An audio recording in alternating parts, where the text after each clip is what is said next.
Le deuxième sujet, c'est une actualité très importante qu'il va falloir que nous discutons de cela avec beaucoup de calme. Beaucoup de calme.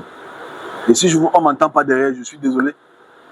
Il va falloir qu'on parte protester devant la présidence parce qu'on nous a coupé le courant. À tout le quartier. Merci. Ok. Comme le décor est toujours dans la thématique, au jardin d'Éden, tout ça, on a une thématique un peu plus dérangeante. Donc, j'aimerais bien partager ces revues-là que j'ai écrites. Mais bon, le temps viendra qu'on va le partager, on va le redistribuer comme on le faisait avant. On parle de esprit. On va définir esprit, culture et société. C'est une introduction très importante qu'on va de temps en temps discuter ensemble. Esprit, culture, société. Nous sommes Camerounais, donc nous sommes dans une société culturelle, dite camerounaise. Mais il faut qu'on définisse ces 3 points et que de ces 3 points, nous puissions arriver à une conclusion et on se pose la question, pourquoi nous sommes dans cette situation dans le monde aujourd'hui. Esprit, au pluriel.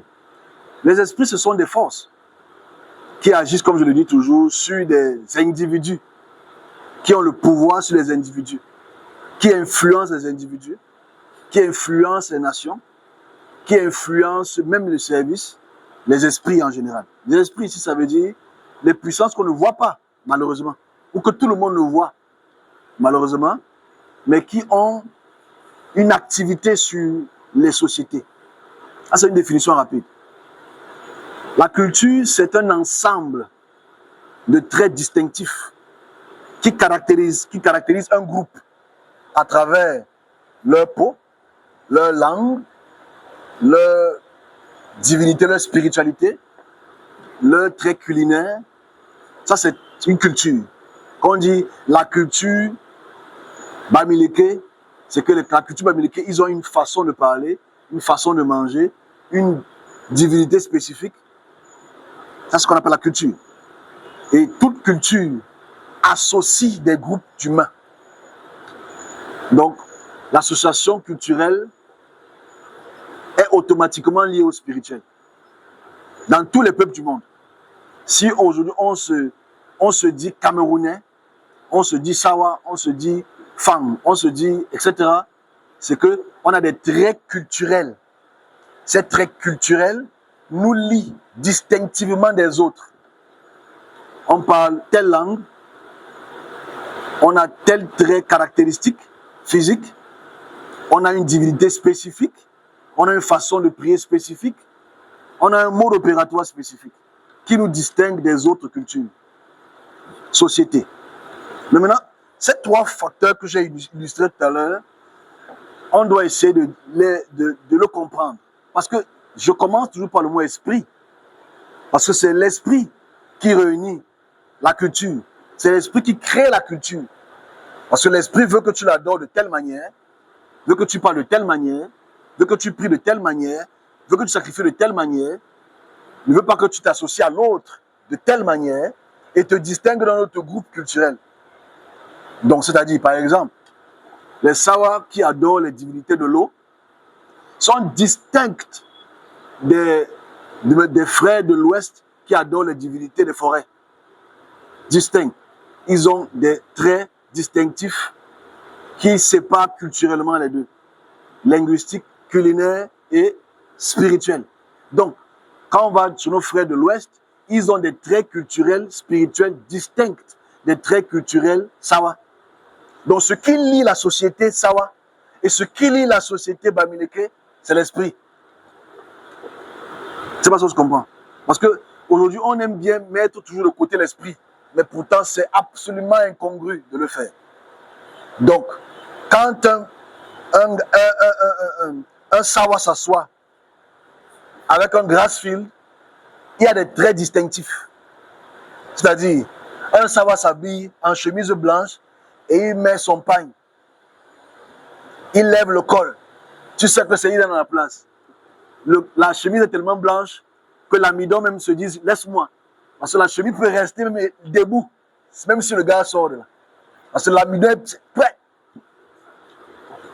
Il a ses sandales aux pieds et il sait qu'il ne touche pas le sol. Quand il s'assoit, on sait que c'est un savoir qui s'est assis. Quand un autre frère du nord ou de l'ouest s'assoit, il a son apache, il a son habit qui le distingue du sawa.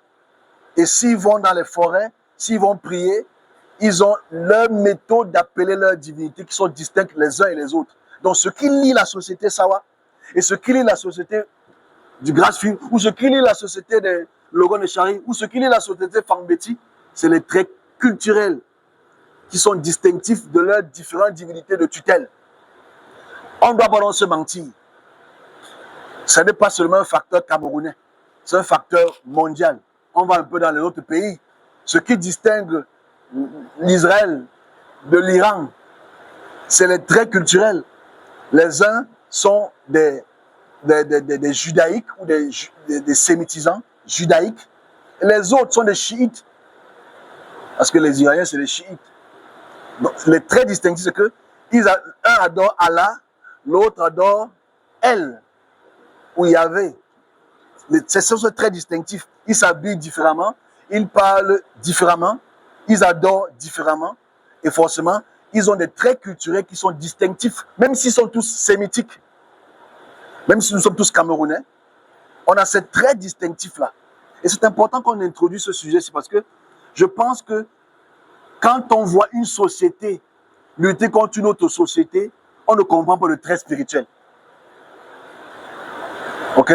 C'est pas ça que je comprends. C'est-à-dire que si on voit aujourd'hui, je suis sûr que ça n'arrive pas, on voit aujourd'hui le peuple Sawa lutter contre le peuple de l'Ouest, n'importe quel peuple, ou même le peuple de l'Ouest lutter contre le peuple de l'Ouest. C'est-à-dire peut-être les gens de Fumban luttent contre les gens de Babadjoun. C'est des sociétés différentes. C'est des traits culturels différents. C'est des divinités différentes. Différentes les uns les autres. Mais elles peuvent lutter les unes les autres. Et nous, on voit ça sur le sens social. Eux, on voit d'abord ça sur le sens spirituel. Ok. Si j'ai introduit ce sujet, c'est parce que je veux qu'on parle un peu du monde. Et de voir le monde sous le trait spirituel qui incite les cultures et qui distingue les peuples. Qui incite les cultures et qui distingue les peuples. Et par ricochet, on va essayer de voir un paradigme, le paradigme de l'angle du service. Ok, si cette introduction est limpide, et je souhaite que ce soit aussi limpide que possible, que les sociétés ont des traits culturels, et que les traits culturels sont des codes initiatiques des esprits, on a compris le monde. Ça veut dire que le monde est dirigé par les esprits. C'est tout. Parce que tu vas dire, oh, Israël, c'est le peuple de Dieu. Bon, les autres, c'est le peuple de qui? Du diable. C'est les deux cultures qui luttent l'un contre l'autre. Mais il faut qu'on voie le trait culturel, social d'abord, culturel et spirituel. Donc, je veux qu'on puisse rester sur le côté spirituel aujourd'hui. Purement spirituel. Et se poser des vraies questions par rapport à ces différentes divinités, ou ces différents traits spirituels pour être polis, comment elles affectent la culture, comment elles incitent le côté cérébral. Parce qu'en fait, j'explique quelque chose. Une divinité, par exemple, Sawa, comme une divinité israélienne, c'est pas différent. Depuis ton bas âge, on t'enseigne ce que la divinité veut que tu fasses. Chez les Sawa, on veut que tu fasses un bain rituelique. Chez les Sawa, on veut que tu adores la divinité. Chez les Sawa, on veut que tu passes faire le gondo. Chez les Sawa, ils ont des traits distinctifs. Depuis ton bas âge, on t'enseigne cela. Ça devient une idéologie. Parce qu'il faut savoir que la culture, c'est une législation aussi, qui réunit les peuples dans leur façon de voir les choses. Et cette législation, ces notions, ces paroles données depuis la naissance, devient une forme cognitive qui enseigne à l'enfant à être attribué à la puissance ou l'esprit. Parce qu'il veut s'identifier au groupe social. Donc il doit avoir les mêmes traits distinctifs que tout le reste. Et forcément, si il n'y a pas le vivre ensemble, comme le prône notre chef d'État, qui ne m'a pas payé pour dire ça, il y aura toujours des bagarres parce que chaque trait culturel ne voudrait pas être aliéné. C'est-à-dire, chaque trait culturel voudrait garder ses traits culturels de génération en génération. Et forcément, s'il y a aliénation, c'est automatiquement par colonisation. On reviendra à ça tout à l'heure. Donc, aujourd'hui, on voit une guerre qui est terrible. On a oublié la guerre en Ukraine, bizarrement. On a oublié la guerre au Congo, étrangement. On a oublié la guerre au Nozo. Maintenant, on est dans la guerre apocalyptique. On entend peu dans ce sujet-là. La guerre apocalyptique. Les États-Unis est une nation depuis le 15e siècle chrétienne. Pourquoi? Parce que après que Martin Luther crée le schisme entre l'église allemande, l'église française, l'église suisse en 1517, en 1519, où les luthériens maintenant commencent à créer leur propre dogme par rapport à la justification par la foi.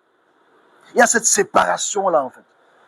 Et l'église française, l'église anglaise se fâchent contre ceux qui sont séparés pour créer ce qu'on appelle les calvinistes, les luthériens, etc., qui sont chassés de l'Europe et vont dans la nouvelle terre qu'on appelle les Amériques.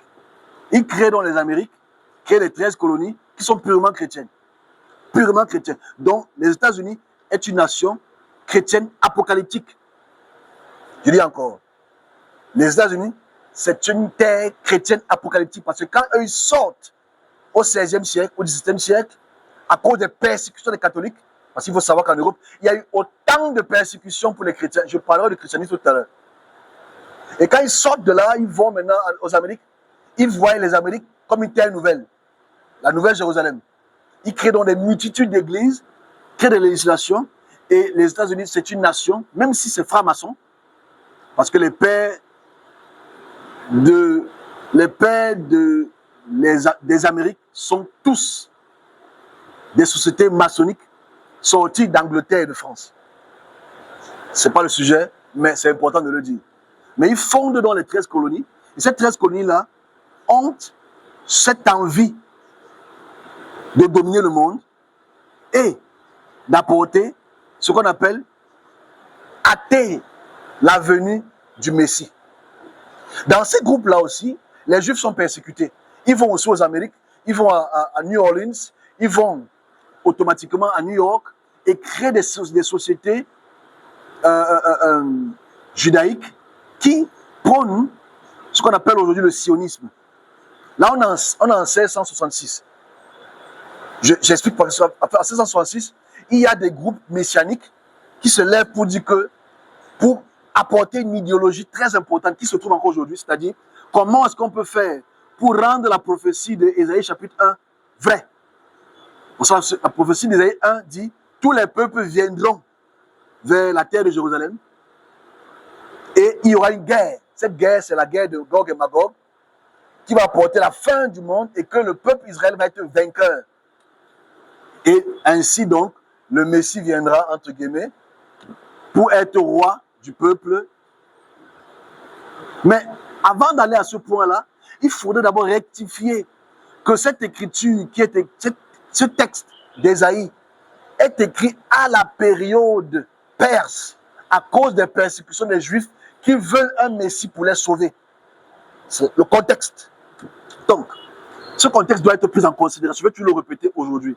Donc ici, les peuples non juifs du XVIIe siècle jusqu'en 1897 créent des sociétés pour pouvoir restaurer le peuple israélien sur les terres palestiniennes. Il y a des financements énormes, mais il faut le savoir, cette terre dite de Canaan ou cette terre dite de Tyr à Sidon appartient à deux peuples. Ça appartient à la France, ça appartient à la Grande-Bretagne et ça appartient aussi au pouvoir ottoman. Parce que les Ottomans étaient encore forts, les Ottomans, les Turcs si vous voulez. Les Ottomans avaient dominé toute la région et appartenaient à cela. Donc à la révolution bolchevique en 1717, il y a cette révolte-là qui fait en sorte que le pouvoir ottoman tombe. Et forcément, la Grande-Bretagne, après la Première Guerre mondiale, prend dans cette région et maintenant devient dominatrice. Et décide donc, à partir de 1848, de donner cette terre au peuple juif. Ça devient donc la nation Israël. J'entends les faux débats sur ma page. Que l'Israël aujourd'hui n'est pas l'Israël d'hier. On parle du peuple israélien. Donc le peuple Israël, c'est Israël, non? Le peuple juif est incorporé à Israël. Donc ce qui les arrive, si tu veux fuir ça, que non, c'est écrit en 48, c'est le peuple juif qui repart sur dite cette terre. C'est un débat qui est nul et sans... Il faut être un anthropologue pour être... Il ne faut pas être anthropologue pour comprendre cela. Donc, déjà depuis les faux messies du 16e, 17e siècle, qui ont institué cette notion d'athée. Comment est-ce qu'on peut hâter la venue du Messie? C'est ce que Benjamin Netanyahu fait aujourd'hui. Il faut absolument que la Syrie, l'Iran, parce qu'il faut savoir que l'Iran, c'est les Perses. Et ceux qui connaissent un peu l'histoire, et on le fait tout le temps ici, les Perses, c'est l'Iran qui a dominé Israël depuis le premier millénaire jusqu'à la période grecque. Ce sont les Perses. Donc toutes les écritures sont contre les Perses parce qu'ils ont toujours dominé Israël. Et Israël, donc, dans l'écriture d'Ésaïe, cherche une forme de révolte. Donc aujourd'hui, donc, bon, repartons qu'à hier, les Juifs messianiques ont poussé cette logique que pour hâter la venue du Messie, il faut qu'on repasse sur la terre promise. Comme Ésaïe chapitre 1. Il faut 2, qu'on crée des conflits au Proche et Moyen-Orient pour que nous puissions être vainqueurs. Et forcément, quand cette guerre arrive, ça va faire en sorte que le Messie apocalyptique arrive. Et s'il vient, c'est la fin du monde et Israël reste le seul peuple vivant. C'est important de comprendre. C'est que les chrétiens stupides ne comprennent pas ça aujourd'hui. Que c'est une logique depuis au moins 5 siècles. En fait, ça commence même avec celui qui est contre cette logique au 11e siècle s'appelle Maïmonide. Il est contre le retour sur la terre d'Israël. Il est contre. Mais la plupart des gens veulent absolument retourner sur leur terre parce qu'ils sont en exil. Et cette terre, c'était une terre palestinienne. Je mettrai même le drapeau, l'image à côté pour montrer. Encore au 18e siècle, on appelle encore cette terre Palestinia. C'est encore la Palestine. Il faut que les gens le sachent. Les gens ne le savent pas. Parce que quand on lit la Bible, on est là, on est coincé. Donc, aujourd'hui, donc après 48, jusqu'à aujourd'hui, il y a toujours eu des conflits entre les Palestiniens et les Israéliens. Mais leur bras circulaire, leur bras de force, c'est la Grande-Bretagne, la France et les États-Unis. Donc ici, si on voit cette guerre aujourd'hui, que nous avons annoncée en 2017, nous avons annoncé en 2020, nous avons encore annoncé en 2024, cette guerre entre l'Iran et Israël et les pays autour, ce n'est pas la fin du monde. Parce qu'en fait, je pense que la plupart des chrétiens, quand tu écoutes les sénateurs que j'ai postés, les sénateurs américains, qui sont chrétiens, ils savent que la Bible, c'est la parole de Dieu. Et forcément, si tu bénis Israël, tu es béni. Si tu luttes pour Israël, tu es béni. C'est cette logique que M. Trump a. Parce que n'oublions pas que Trump est un chrétien qui est presque comme un fondamentaliste. Presque comme un fondamentaliste. Tout autour de lui, il y a des pasteurs. Tout autour de lui, il y a des rabbins. Ce n'est pas seulement de la politique, c'est une croyance. Et aujourd'hui, on a vu ce qu'il a fait ce matin, pour lequel il allait frapper les sites nucléaires, sans grands effets. Donc, et tu vois les pasteurs se lever, pour lesquels j'aime beaucoup. Israël va gagner, Israël va perdre. Ils ne comprennent pas le combat sociétal, que le combat culturel, que le combat spirituel. J'explique ce combat. Très simple. Ok, pour qu'on se comprenne. Après, je m'arrête là. Ce combat-ci est culturel. Culturel veut dire, c'est entre l'idéologie israélite ou judéen et l'idéologie chiite qui est musulmane apocalyptique. Ces deux nations sont apocalyptiques. Ces deux nations sont apocalyptiques. Donc on est en train de lutter pour un texte. On est en train de lutter pour un esprit. Sans se poser la question, est-ce que le texte est correct? That's the question. Parce que si le texte n'est pas correct, tu luttes pour rien. Ça veut dire, Si Israël est détruit aujourd'hui, ils vont encore attendre 100 ans, prendre le même texte, faire la même bagarre. That's the problem. Donc, quand certains serviteurs voient le retour d'Israël sur leur terre depuis 48 jusqu'à aujourd'hui, la guerre Gog et Magog entre guillemets, comme un accomplissement apocalyptique de la Bible, ils sont très stupides. Parce que la bagarre dans l'Apocalypse, c'est contre les Romains. Les Juifs déportés prophétisent, entre guillemets, ou idéalisent contre les Romains. Pas contre les peuples iraniens. Et la question centrale aujourd'hui, il faut qu'on voit ça sur notre plan culturel. Et je m'arrête là pour cette petite notion, parce qu'on a une troisième thématique. C'est cette guerre est culturelle et spirituelle. Et on doit comprendre ce qui se passe spirituellement derrière. Donc, aujourd'hui, on a une association, pas multipolaire, mais binaire. On a une association Israël, qui est la flèche, ok? Et on a autour de la flèche les États-Unis, la France et la Grande-Bretagne. C'est une flèche qui veut maintenir sa domination à travers les États-Unis. Parce qu'il faut savoir que M. Trump est un politicien, mais religieux. Israël est un point névralgique. En fait, le Proche-Orient est un point névralgique. Vous savez que depuis le 15e siècle, avec Confucius, il a commencé à créer ce qu'on appelle la route de la soie. En 1555. Et cette route de la soie, c'est de quitter de l'extrême-orient pour traverser toutes les steppes de Mongolie, passer par l'Afghanistan, entrer vers le Proche-Orient pour entrer en Europe, pour le commerce. Celui qui contrôle la région du Proche-Orient contrôle le commerce. C'est même ceci qui a créé la traite négrière.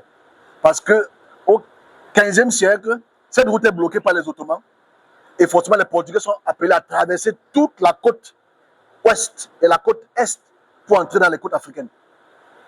C'est important de retracer l'histoire.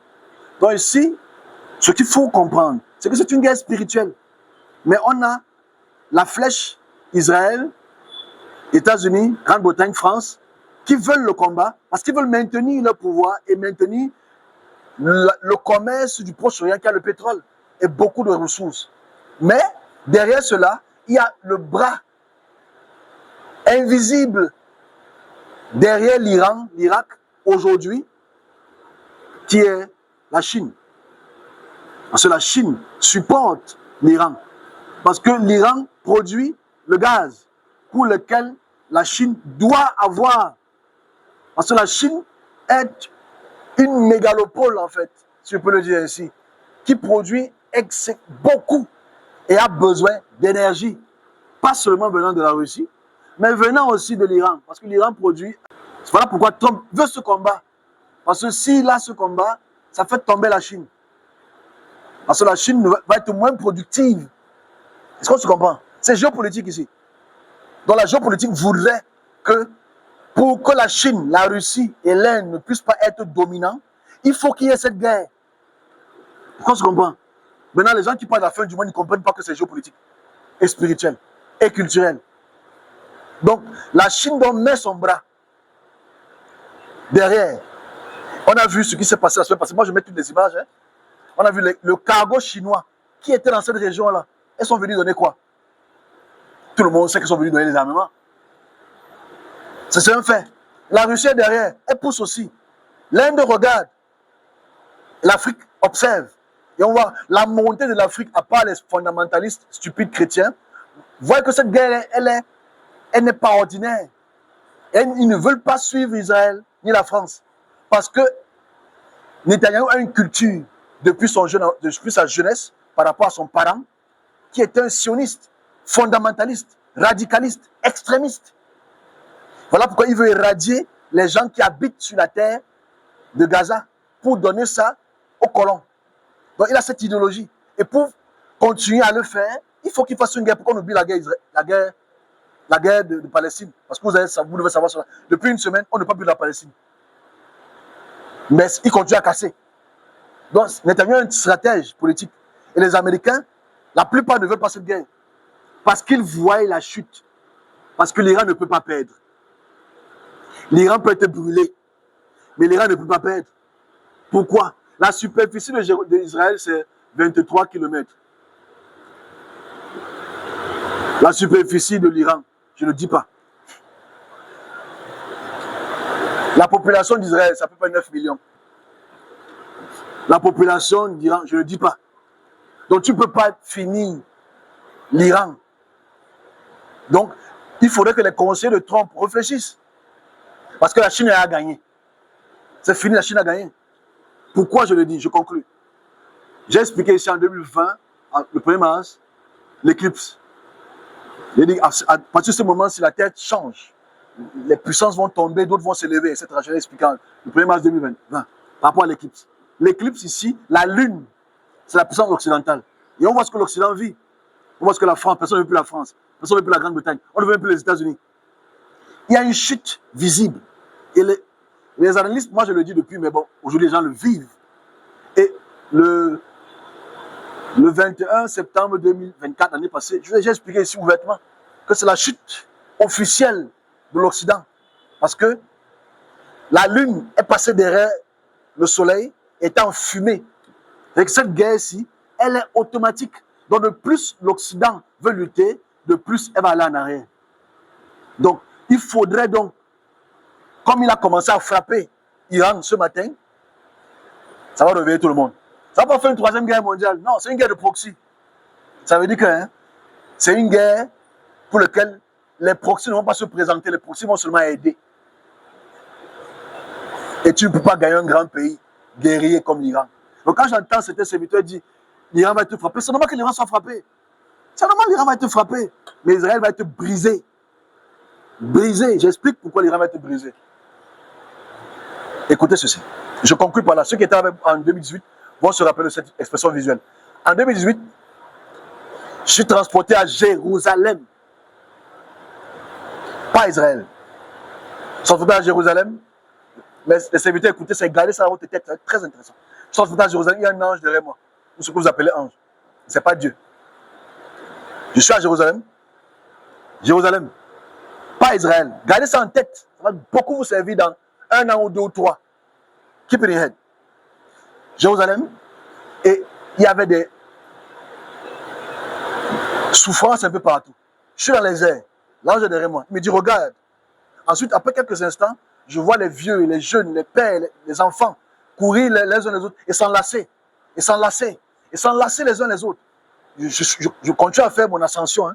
L'ange est derrière moi. C'est lui qui me tire. Quand je vois la périphérie, je vois tout Jérusalem qui est petit. Il n'est pas fait pour la prison. Je vois tout Jérusalem et je vois les gens s'enlacer. Mais il y avait des pierres tombées ici, des carcasses de ce côté. Mais les anciens, les vieux s'embrassaient, ils étaient contents. Il dit, dis-leur que Jérusalem sera restaurée. Le mot est exact. Restauré. Donc si on dit restauré, ça veut tout dire. Jérusalem sera restaurée.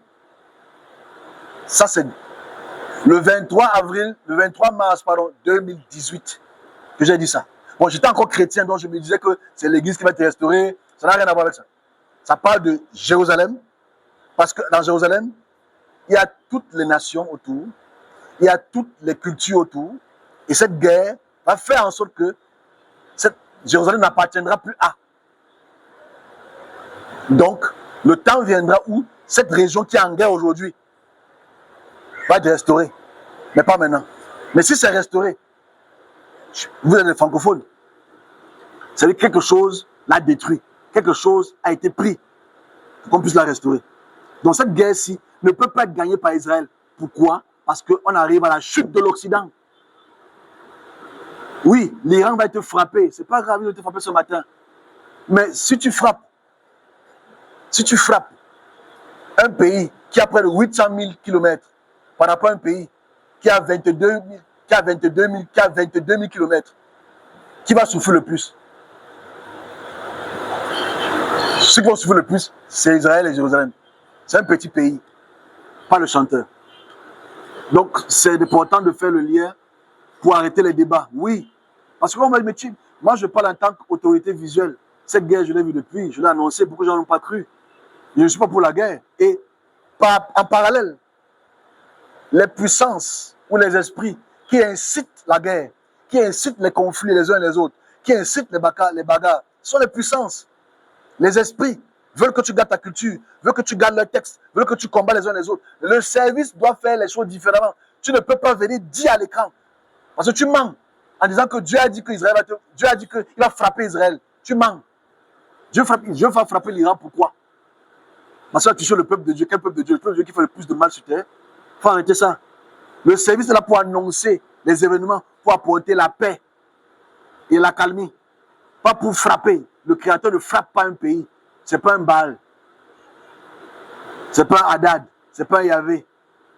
On parlera de ça la semaine prochaine quand on va arriver à cette discussion. C'est parce que cette guerre-ci doit nous apprendre ce qui est le Créateur. Est-ce que le Créateur est pour les guerres ou non? S'il est pour les guerres, pourquoi il prévient de la guerre? C'est quand même stupide. Tu imagines ça? Je préviens que voilà la catastrophe qui va arriver à cause de la guerre. Et c'est même qui peut encore frapper. It doesn't make sense. Réfléchissons un peu ensemble. Donc voilà sur le sujet de esprit que j'ai introduit, hein, esprit, société, esprit, culture et société.